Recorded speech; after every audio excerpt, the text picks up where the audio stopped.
And then she made her way to the business center, and she had more of like a secretarial job, an assistant job. And she was just so excited to be able to wear professional clothes and, be in this professional environment, users and being part of a bigger cause, I guess.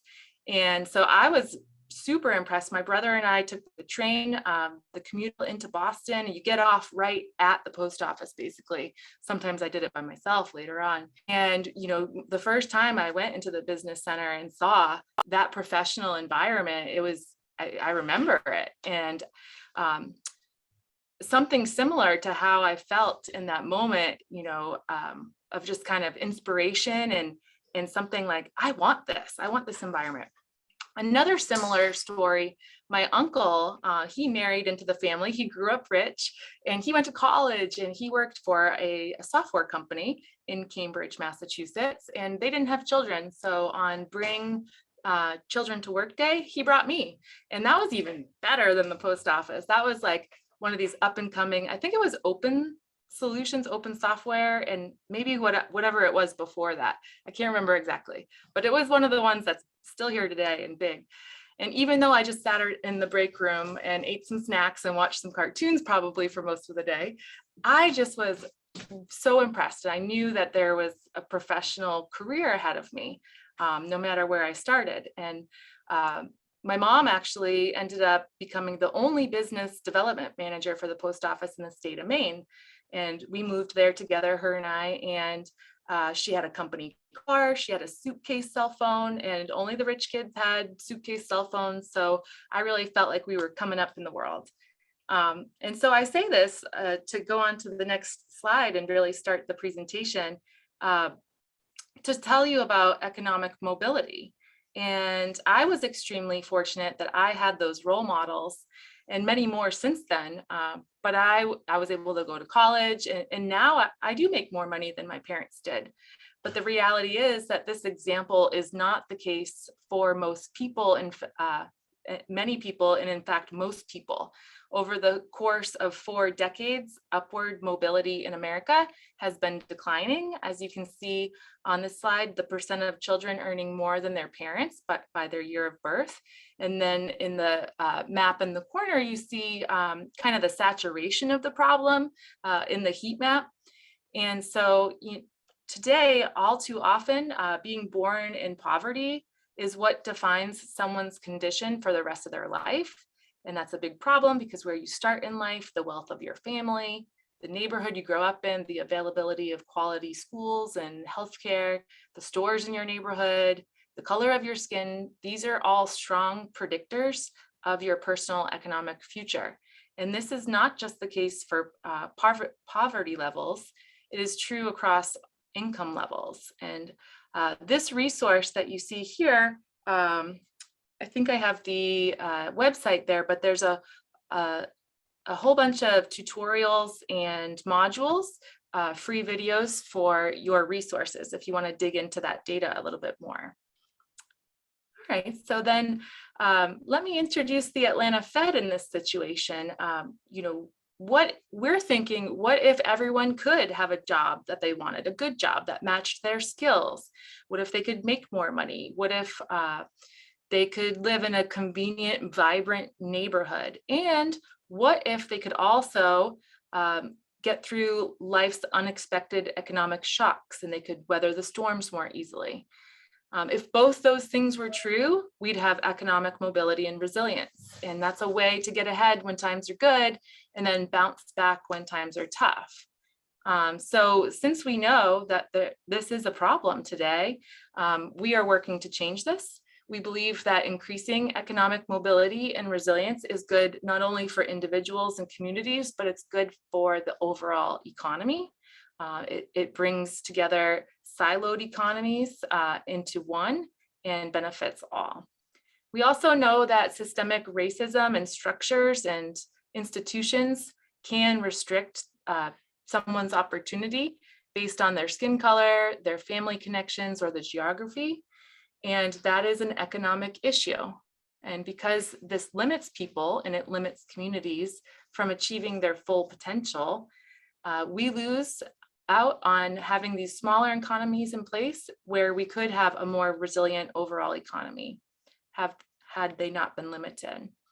So the first thing we're doing at the Atlanta Fed is pointing out that this is still a problem. This is a current problem, and it has real impact on our lives. And few people know that, what makes up these problems and what feeds into these structural or systemic issues. And so we are looking to dive into what those issues are and make positive change and have good conversations going forward.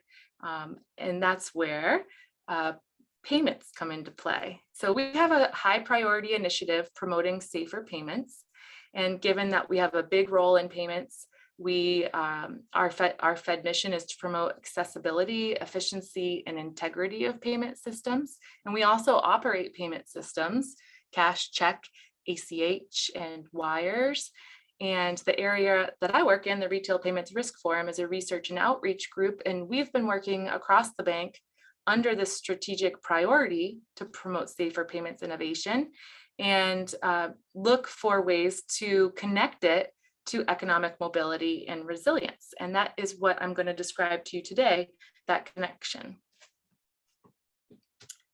So on the next slide, there's no denying that payments are faster and fancier and increasingly digital.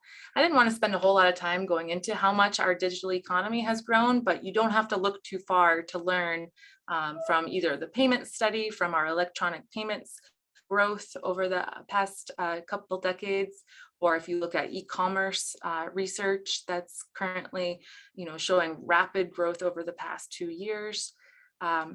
But we have to remember this rapid growth into digital. My buddy Claire Green, she works in the forum with me. She's always reminding me that people's behaviors are actually very slow to change. And cash is very much still on the table as a predominant payment mechanism. In fact, only in 2018 did debit cards exceed cash as the most used payment option. And so lots of people are asking, what do we do about this? We know there's benefits to payments, there's security, convenience, cost also. But what will happen if more stores go cashless? And what impact will that have on everyone? So we've seen, jurisdictions across the US protecting cash. Philadelphia, San Francisco, Massachusetts, I think New Jersey's in there, but more are passing laws accordingly. They're all a little bit different too, like the way that they word it, whether it's a retail brick and mortar store or if it's a business. So there's just like little nuances that are different in the laws. So the Payments Choice Act of 2021 is a bill currently, and I don't choose to share my opinion on bills passing or not. But it is a national federated, bill that would preserve cash for in-person transactions at retail brick and mortar stores. But keep in mind, there's a belief still that the payment system, by improving it, the expectation is that there will be significant improvement in the economy. And we will improve the lives if we can expose those benefits of digital payments and make them available to all, even cash reliant consumers. However, I bring up this point with payments that, not all payments are created equal. And we'll talk a little bit more about this. And we don't want to sit, here and say that digital is always best for everyone. And that's really where our research is digging in a little bit deeper. So who uses cash? Everyone in the US uses cash. More than 99% of Americans keep cash on hand and make at least one cash payment every year. But who uses cash the most and how? So we do have some data to look at from different sources in this space. Here we see some data from Square that's publicly available, free online. They have been looking at their merchant data. And remember, a lot of small businesses with Square products, they have the little dongle that you can put on a cell phone. So a hairdresser or someone that comes into the home for services, home improvement projects, they can accept payment with a call. And so Square some research on where the most cash is being used. And so just for example, the states which rely heavily on cash, the green states, and those that favor cards are orange. But the green states show that the share of transactions in cash are over 50%, whereas the orange states where they favor card, they're orange because they're either over 60 or 70% in some cases, but definitely over 50. Keep in mind, these are in-person transactions in that Square set of data. So what would be interesting is to think about where economic mobility and resilience is a significant problem. We know in the 6th district, which is the Atlanta Feds district, the Southeast, that there is a much more of an issue than across the United States. But is there a correlation between being banked per se and heavy cash states?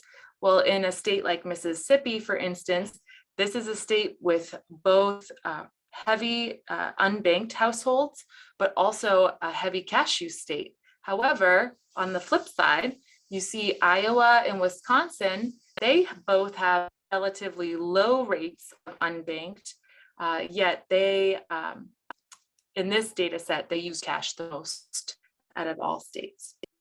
Some other great research that what I love when I think about great research, I love when it's continuous. Like I hate when you're waiting for a report and you're like, ooh, when's that report coming out? It's annual or biannual. And whenever it's just kind of continuous, it's great. And so the Consumer Payments Research Center here at the Atlanta Fed has an ongoing consumer payments diary, and that's annual research, and that helps us understand people's payment habits. And then there's also the survey of consumer payments choice, and that helps us understand not only the behavior, but the changes in behavior matched up with demographics. And a lot of literature and analysis is based off of these data sets.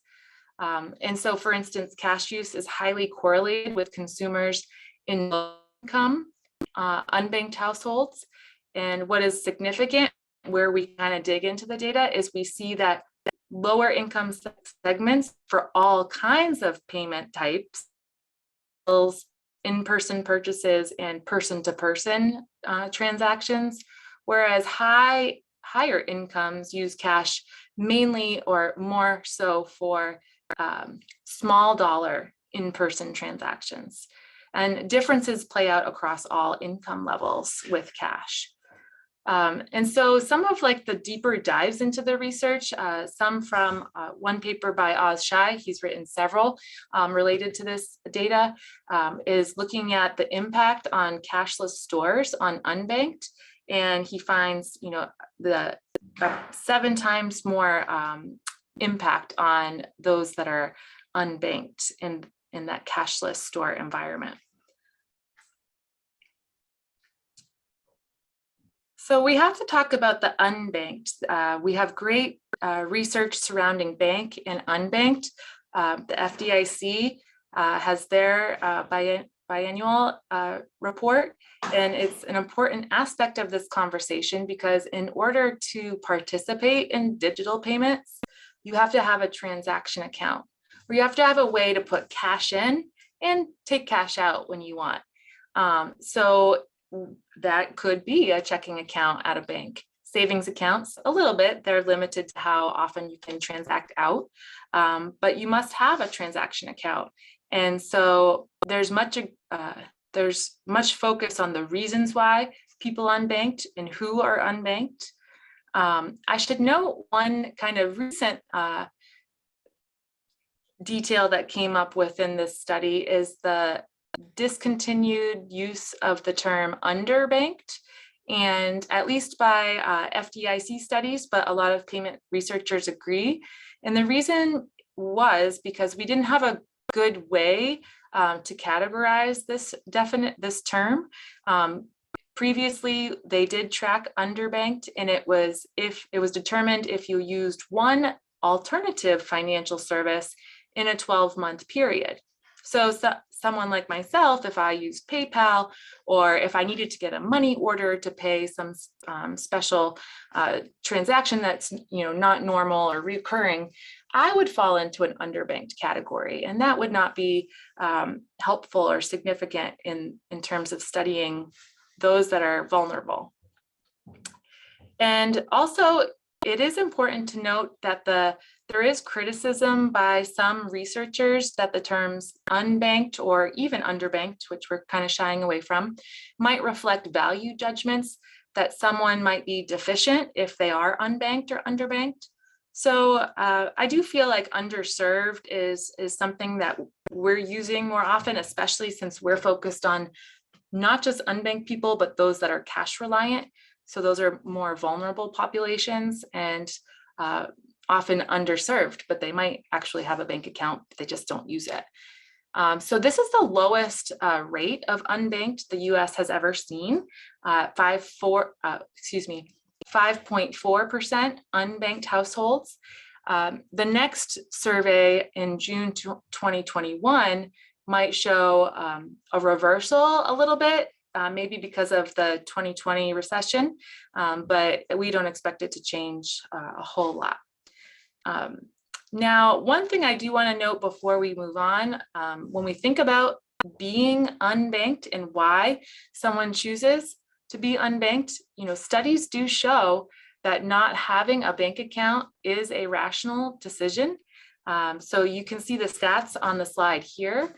About 75% of those that reported being unbanked don't actually desire to have a bank account.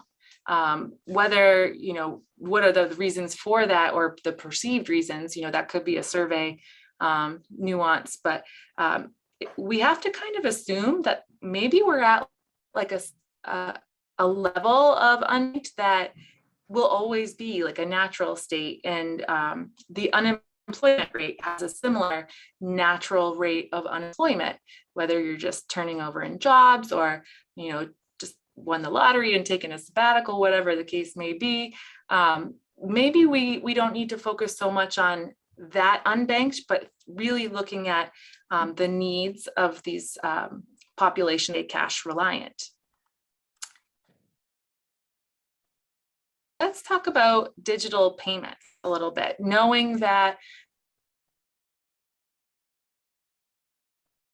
opportunities here. How can we use cash reliant customers to be in the digital payments economy? And it's also always important to point out what benefits cash have as well. Cash is instant, it's a final settlement transaction, and it's also anonymous. And another great thing, especially when you study payments and the complexities in payment systems, you don't need intermediaries to exchange cash. So much more simple. And so we also see, I'm sorry, I got caught off track. So let's focus on the digital payment side now that we just kind of explained. Oh, I wanted to say cash is not necessarily free though. It might be free for consumers, but when businesses process cash, it can sometimes be, more expensive, or, if the function of cost is more time and convenience, sending, if you're a rural business, sending an employee miles and miles away to make a cash deposit, those kind of functions of costs would come into play where it can be more expensive to exchange in some cases. So let's think about digital payments. The digital payments economy is a cycle. So if people can receive their income and wages digitally or electronically, they might have a better chance of staying within that digital economy. So payroll, direct deposit via ACH can go to a bank account. It can also go to a prepaid card, or now a PayPal account. When we saw the economic impact payments come out last year, even services like Venmo, owned by PayPal, were offering that you may receive your direct deposit to those types of accounts. It's something that was always feasible. It just wasn't a very popular way to receive your income, but we really need to think about those general purpose. Go get Bluebird card is a little bit older. My Vanilla card. I think Walmart has another money card that I forget the correct title for it. Those general purpose prepaid accounts function as a banking light product, and basically, is sponsored by a bank in the back end and can receive and connect to payment systems just like a traditional bank can. And so there's also innovation with faster payments, instant payments. Currently, the clearinghouse has a real-time payments system in place, and someone like Uber, who is connected to that system, they have issued a prepaid card so that from the origination perspective, the bank that sends their payroll is participating in the real-time payment. Because they are issuing a prepaid account to their drivers, they're in charge of that receiving bank as well. So they can use that real-time payment system. And so now Uber drivers or Lyft or whoever, I think Lyft has similar products, but Uber has kind of been a first to adopt case study. You can get paid out after each ride if you want. And so the Fed is also creating a new instant payment rail called Fed Now, which we expect the first phase to be available in 2023. But also a couple of years ago, the ACH network, where payroll used to have to be kind of put in the system at least 2 days in advance. You can do it 1 day in advance as well. It's just, it can be, you want to have checks and balances in place. But we also have same day ACH, which speeds up payroll. And we also have earned wage products that are available today and really rising up. And that's the ability to pay someone after their hourly shift. And there is some barriers to adoption in some of these cases because payroll laws and policies are state by state. And some states are very specific in the ways in which people can be paid. And how they're given options, even just the wording of if you offer a payroll card, this is not required of you. This is an option. In some cases, somebody's last paycheck has to be made as a check. So in order for us to innovate and meet people's needs digitally, we have to think about some of the barriers to adoption that aren't just consumer-based. Another thing I highlight on the income side of things is several years back in 2013, the government mandated that all federal benefit payments be delivered electronically.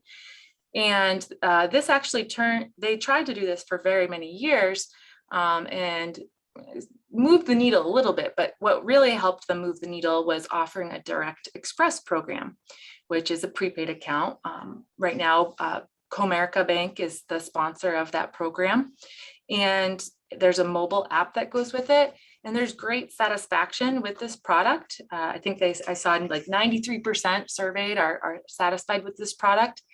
I've talked with those that facilitate this program, and it reduced their customer service calls tremendously, just with people wondering, where's my check or where's my money? When is it going to come in? However, there's limitations to products like that today because of features and functionality.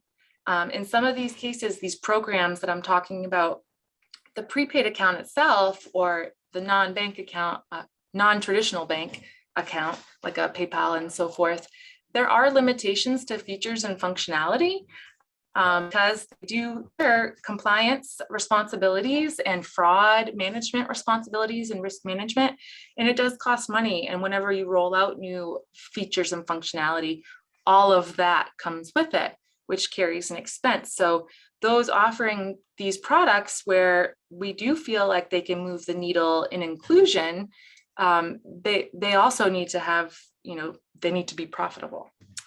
And then switching to bill payment, things that have been innovating in the bill payment space and digital payments. I have a great example with utility bills. There's a new company that connects utility authorities with consumers via mobile app. And there's also, we have seen more smart meters being installed.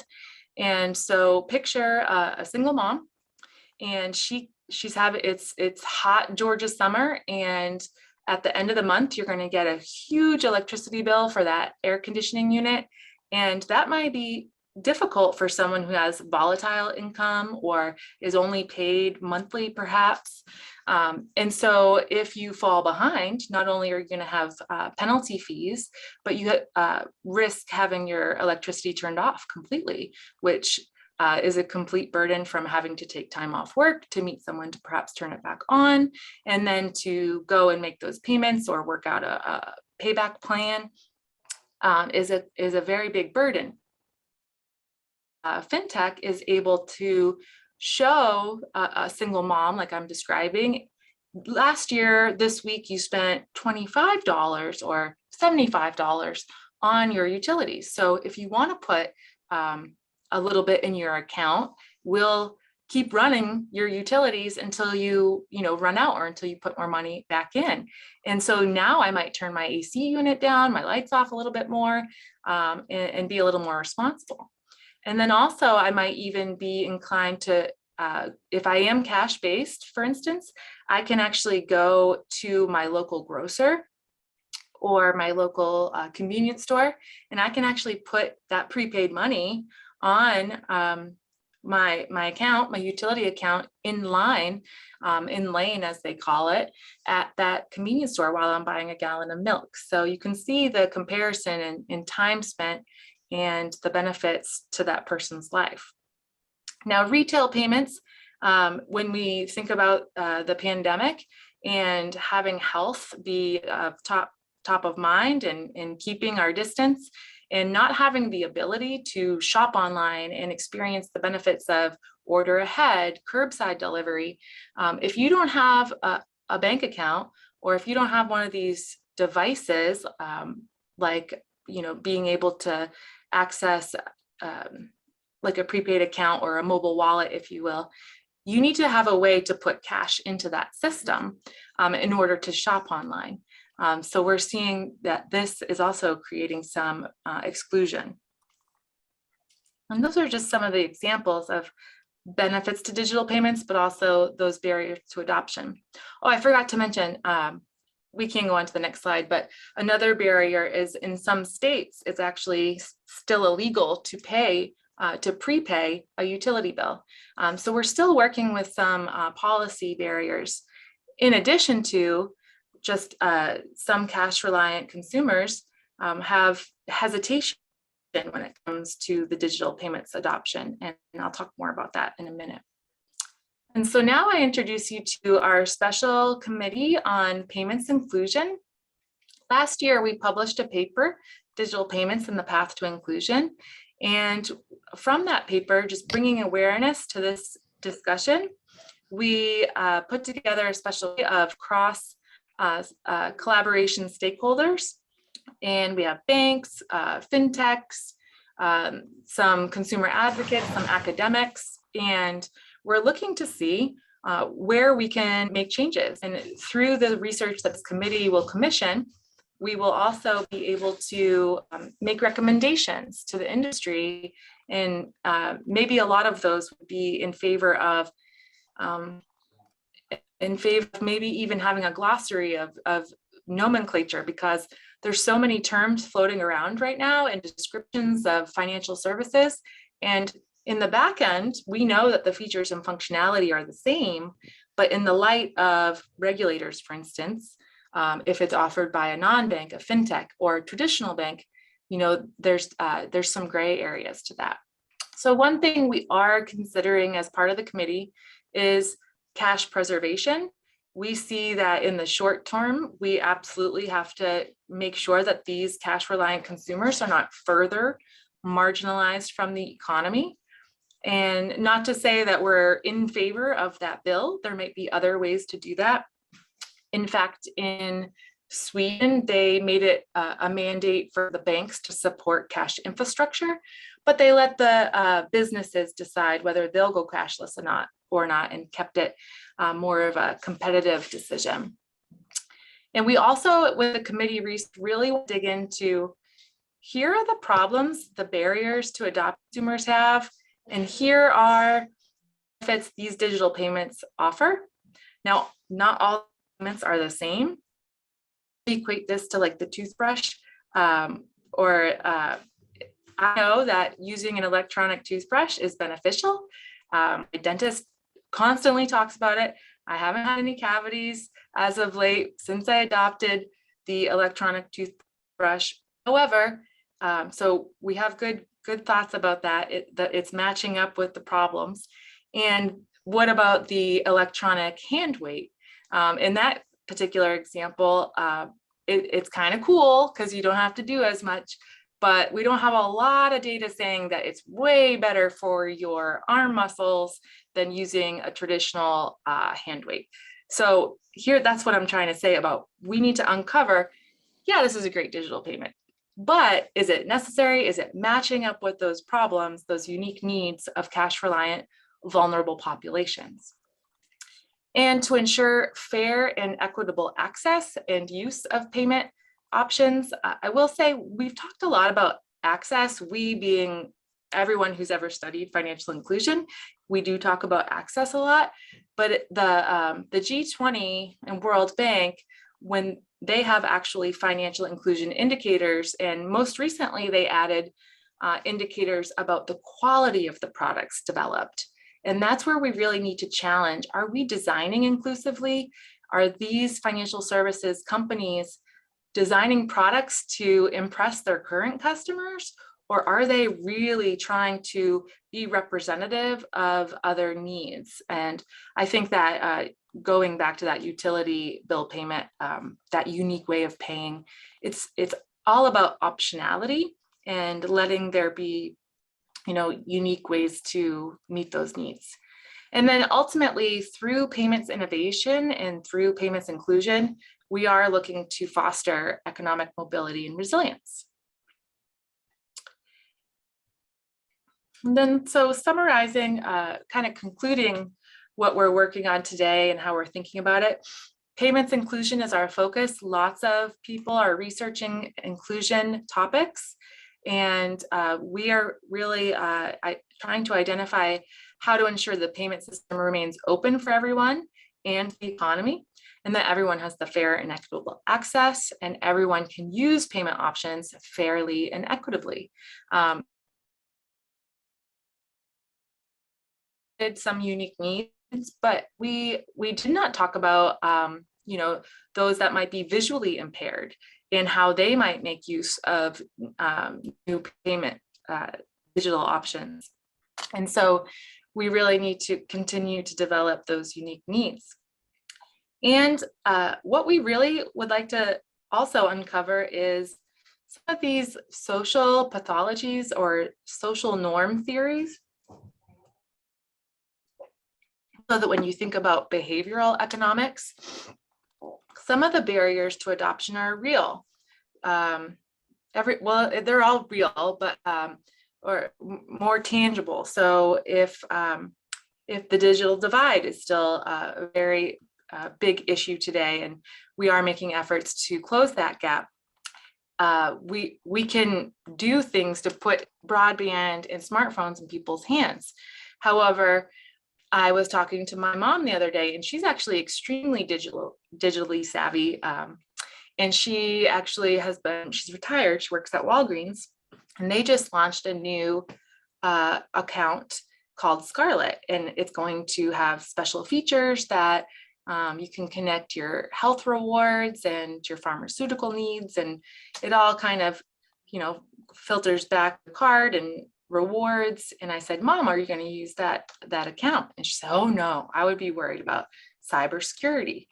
And, that's kind of we are all concerned about cybersecurity, no doubt. And that is a real consideration, but is her thinking that Scarlet card is less safe than a traditional bank account? What leads to those kinds of decisions? And are there some barriers to adoption that more cultural in nature? And we do observe that across different demographics. And so we know also financial inclusion is about credit, lending, and savings and investing. And we think that payments inclusion is a gateway into those financial skills. And I don't want to lead you to believe that we don't believe banking accounts are a solution. They absolutely are, that transaction account. But we do know that there are barriers to desire a bank account. So we don't want to leave them behind either. So a huge challenge is, how do we prioritize? What are we going to do going forward? And we will be able to kind of map these problems. And you can go ahead to the next slide, please. How we design these recommendations, it might be very focused on financial literacy and focused on, it could be connecting some of these solutions that we see in different states and really figuring out how we can make them available across the board. It could be like little pilot programs within communities to see, will adding more agents where you can cash in and cash out, like physical locations, would that help and for cash reliant consumers to access the digital economy? You've seen potential with right now they're doing a pilot program to explore check cashing services, and that is actually being done with a prepaid card. And not that you might have heard about Fed accounts as well. There might be a public banking option. It's not to say that the post office or the Fed or whoever has to be the one to administer that program. But if you're interested a bit more, that case study about the that the government put in place in 2013, that study really does show success, and it was a private-public collaboration. So I'm really excited to present this to you today. I don't have an idea of what the path forward will be, but I think the point is that there will be multiple paths because needs are different. And so I'll just pause here and open it up for questions. Thank you, Jessica. Any members have questions for Jessica at this point?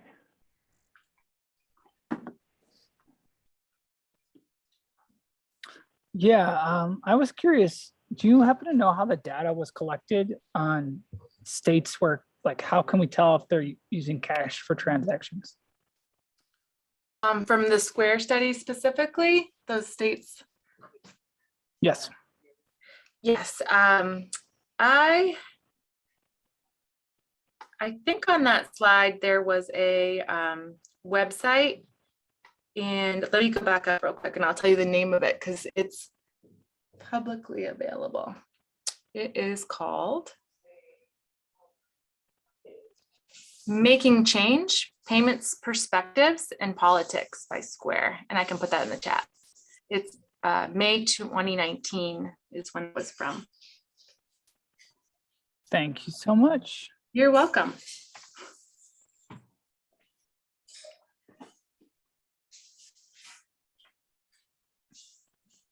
Do another 10 or 15 seconds here, see if there's any other questions.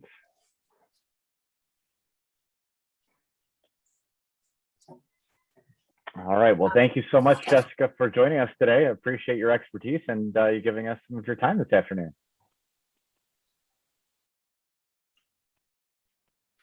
I think I froze, but thank you so much for having me today. I look forward to speaking with you again, and feel All right, I think we officially lost Jessica now. So I'm going to stop the recording